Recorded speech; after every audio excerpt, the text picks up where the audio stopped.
बिस्मिल्लाहिर्रहमानिर्रहीम। मैं हूं डॉक्टर जाज़ी खान, आपका होस्ट आज एक नए ब्लॉग के साथ। आज वज़ीर आज़म फैसलाबाद शहर तशरीफ़ लेकर गए और वहाँ पर उन्होंने बिज़नेस कम्युनिटी से खिताब किया। उनकी बॉडी लैंग्वेज से वो मुतमईन भी दिखाई दे रहे थे और हशाश खशाश भी। अपने खिताब से कबल वो वहाँ पर मकामी सियासी क़यादत और सहाफ़ी हज़रात और वहाँ पर बिज़नेस कम्युनिटी के जो सरकर्दा रहनुमा हैं, उनसे वो मुलाकात करके इब्तदाई मालूमात ले चुके थे। और वो इस बात पर मुतमईन दिखाई देते थे कि हुकूमती कारकर्दगी और उसके इकदामात की वजह से जो टेक्सटाइल और मैन्युफैक्चरिंग की जो इंडस्ट्री है उस वो जो बदहाली का शिकार थी, चाहे वो कोविड-19 की वजह से हो या गुज़श्ता कुछ अरसे से हुकूमती जो मॉनेटरी पॉलिसी उसमें अनसर्टेनिटी की वजह से वहाँ पर इंटरेस्ट रेट ज़्यादा हुए और फिर बिजनेसेस को रन करने के लिए जो उनकी कॉस्ट थी उसमें इजाफा होने की वजह से जो वहाँ पर टेक्सटाइल इंडस्ट्री बंद पड़ी थी, अब उसमें पेशरफ्त हो रही है और वो मुआशी बहाली की जानिब रवां दवा है। तो वो इन इकदाम से वो मुतमईन थे और इस बात का उन्होंने बरमला अपने खिताब में इजहार भी किया। अपने खिताब में वज़ीर आज़म साहब ने जो दो कई बातों का जिक्र किया, लेकिन उनमें दो बातें जो हैं वो काबिल जिक्र हैं, जिनमें पहली बात उन्होंने जिसका उन्होंने तफसीलन उसका बयान भी किया, वो है local body elections. Local body elections का वो कई बार इयादा भी कर चुके हैं। ये उनके मंशूर का एक हिस्सा भी रहा है कि वो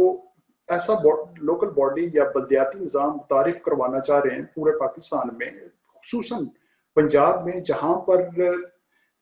फंड्स की जो तकसीम है वो नीचे देहातों तक और यूनियन काउंसिल की सतह तक पहुंचे और तमाम शहर,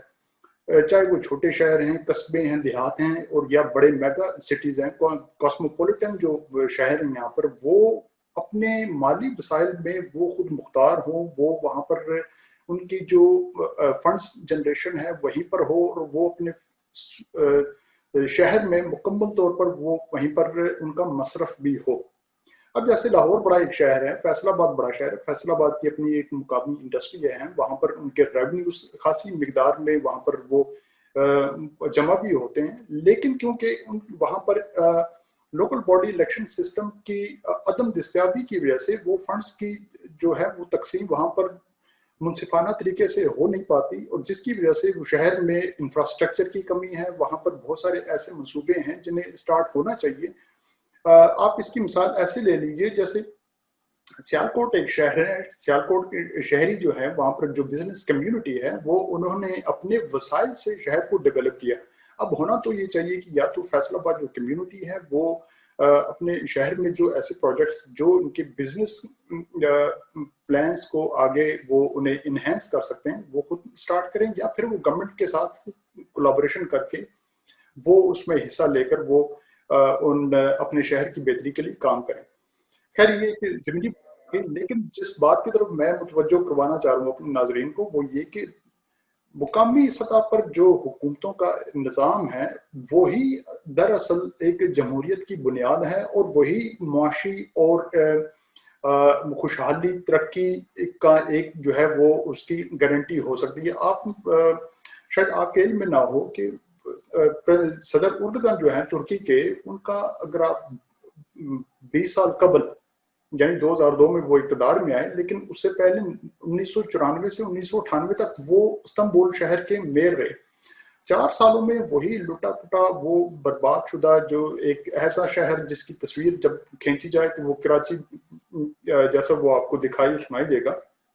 उसी शहर की उन्होंने 4 साल में किस्मत बदल दी। और फिर वहीं के मुकामी लोगों ने जब वो अपने शहर की किस्मत बदलते देखा तो वो इस कारकर्दगी से मुतमईन हुए और फिर वो जो है उन्होंने झोलियां भर भर कर उर्दगान को वोट देकर उन्हें वज़ीर आज़म बनवाया।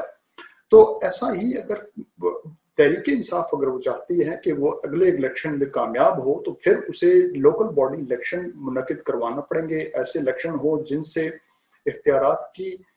सही मानों में, दुरुस्त मानों में उसकी तकसीम हो नीचे बल्दिया की सतह तक, लोकल काउंसिल की सतह तक, ताकि लोग इख्तियार अपने हाथ में लें और वो अपने जो वहाँ पर मसाइल हैं उन पर अपने वसाइल खर्च करें और फिर अपने मसाइल को अच्छी तरह वो समझते होंगे कि کون سے ان کے بنیادی جو صحت کے مسائل ہیں، تعلیم کے مسائل ہیں یا روزگار کے مسائل ہیں، ان کے مطابق وہ وہاں پر بہتر طور پر وہ اپنے وسائل کو خرچ کرنے میں وہ انہیں اختیار حاصل ہوگا۔ یہ تو رہی بات اس کی کہ وہ اگر لوکل باڈی الیکشنز بر وقت ہوں، اس حکومت کے اختتام سے قبل ہوں، کیونکہ وزیر اعظم صاحب تو بار بار اس کا اشارہ بھی دے رہے ہیں اور 2.5 سال ان کے اقتدار کا گزر بھی چکا ہے، تو اب مزید ان کے پاس اتنا طویل وقت نہیں کہ وہ اسے مزید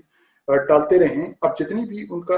اور یہ ان کے اصلاحاتی ایجنڈے کا ایک حصہ بھی رہا ہے کہ وہ لوکل باڈی الیکشن جو ہیں وہ ایک ایسا نظام متعارف کروانا چاہ رہے ہیں کہ جس سے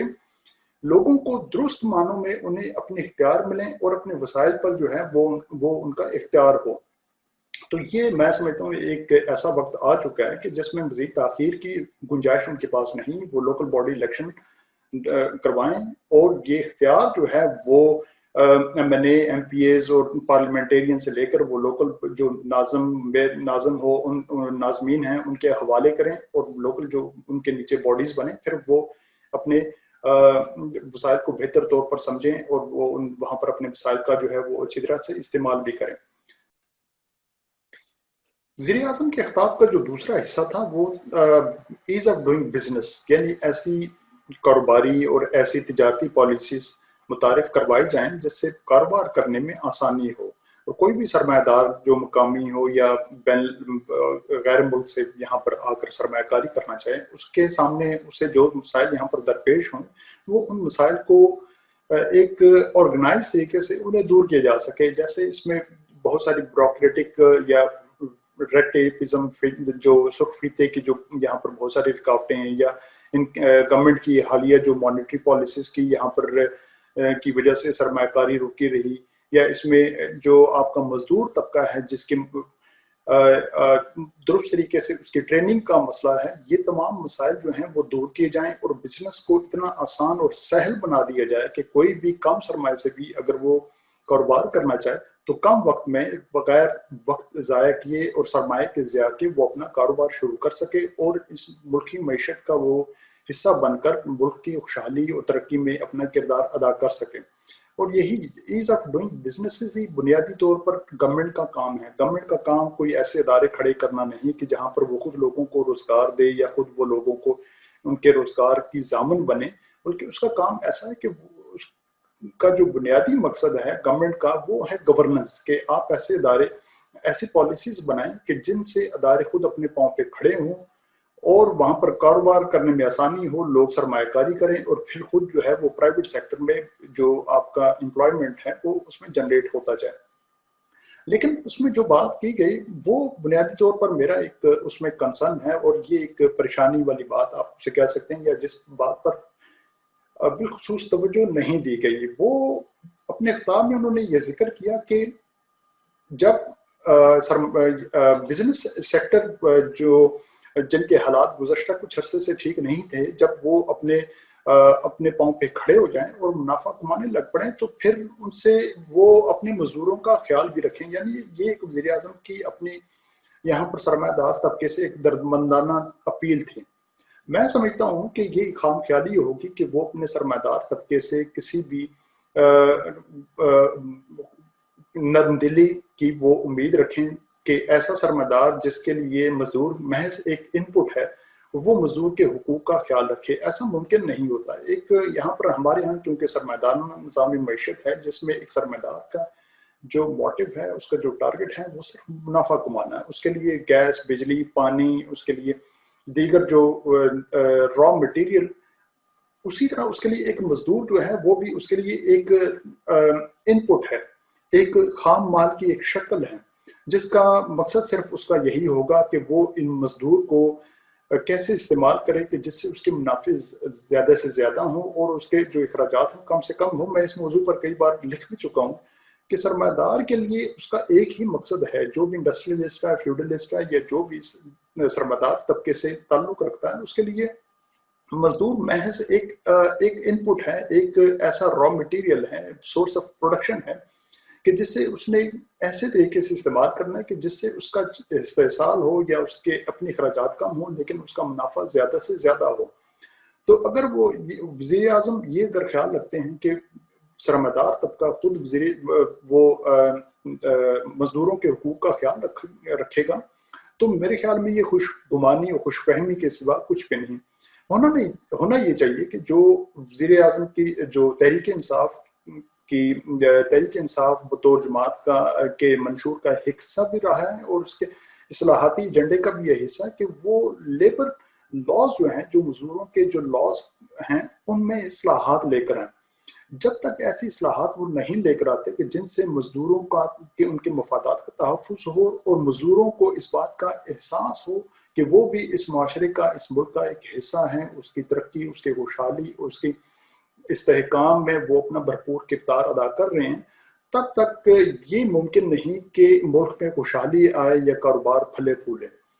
अब उसके लिए होना क्या चाहिए? उसके लिए दो तरह की तजावीज़ हैं। पहली तो ये होना चाहिए कि ऐसे लेबर कॉन्ट्रैक्ट्स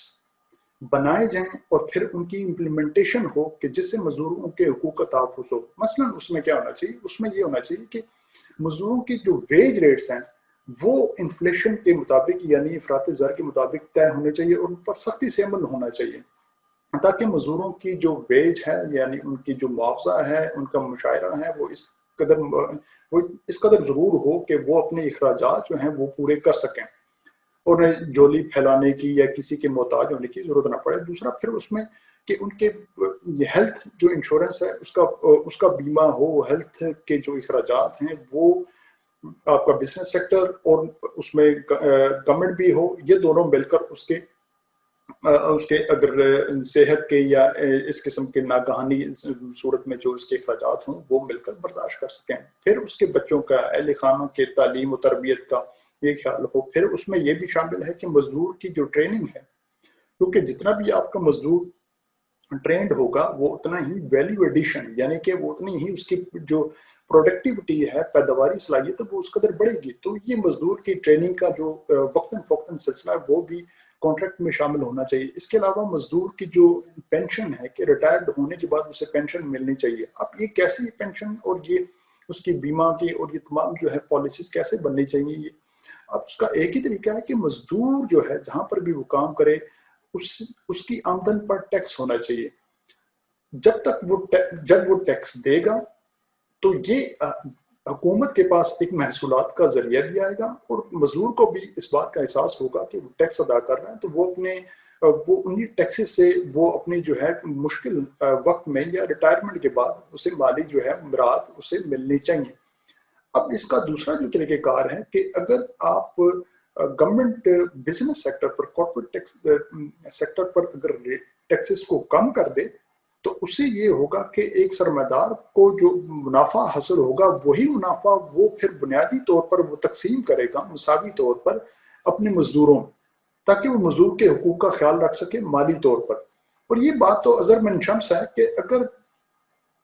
एक सरमादार अपने मजदूरों के हकूक का ख्याल रखेगा तो उससे उसकी जो एक मजदूर भी खुश होकर, मुतमईन होकर, माली तौर पर जब वो आसूदा होगा तो वो ज्यादा मेहनत के साथ वो अपने इंडस्ट्रियल यूनिट में जहाँ पर वो मजदूरी कर रहा है, जहाँ पर वो काम कर रहा है, वहां पर ज्यादा वो खिदमात सर अंजाम दे सकेगा। इससे वो इंडस्ट्री, वो कारोबार, वो कारखाना, वो कंपनी बेहतर तौर पर फले फूलेगी। उसमें जब तरक्की होगी तो ये फिर पूरे मुल्क की तरक्की का, खुशहाली का एक जरिया भी होगा। तो इस बात का ख्याल रखना चाहिए, वज़ीर आज़म साहब को चाहिए कि वो अपने इसी दौरे हुकूमत में लेबर लॉज में ऐसी तब्दीलियां लेकर आएं कि जिससे मजदूर के हकूक का तहफ़्फ़ुज़ हो, वो सरमादार के उस पर इन्हिसार ना करें। उसके किसी हो सकता है कि बहुत सारे ऐसे सरमादार हैं कि जो या इंडस्ट्रियलिस्ट हैं जो अपने मजदूर का हकूक उनके मसाइल का भी वो ख्याल रखते होंगे, उनकी मदद भी करते होंगे, लेकिन ये एक स्टेट पॉलिसी होनी चाहिए कि मजदूर के हुकूक का किसी भी सिविलाइज्ड डेमोक्रेटिक माशरे में कैसे उनके हुकूक का ख्याल रखा जा सकता है। आज का ब्लॉग इन्हीं बातों के साथ इख्तिताम करते हैं। इंशाल्लाह फिर एक नए ब्लॉग के साथ आपके पास हाजिर होंगे।